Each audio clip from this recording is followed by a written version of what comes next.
আজ অনেকক্ষণ ধরে এই জিনিসটাকে দেখছিলাম। এটি আমার ঘড়ি, যেটাতে একদমই চার্জ নেই, অনেক দিন ধরে পড়ে আছে। তো চার্জারটাও কোথায় আছে আমি জানি না। তো চলো, দেখতেই পাচ্ছ এখানে আমি সুইচে অন করার চেষ্টা করছি, তাও অন হচ্ছে না।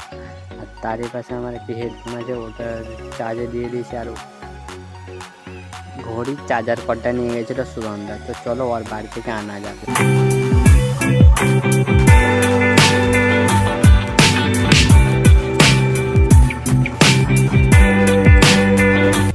সুগন্ধা বাড়িতে বসিয়েছে মোটর, তাই জন্য ওর বাড়িটা এত কাদা। আমি বাড়ির ভিতরে চাইতে আমাকে দিয়ে দিল কর্ডটা। তারপর আমি মনের খুশিতে রাস্তায় হাঁটছিলাম আর ভিডিও বানাচ্ছিলাম। তারপরে এসেছে ঘড়িটার সঙ্গে চার্জারটাকে ফিট করে আমি দিয়ে দিলাম চার্জে। আর এই ভিডিওটায় যদি 100টা লাইক আসে তাহলে তোমাদেরকে পার্কের ভিডিও দেখাবো। তো চলো, আজকের মতো ভাই আসতে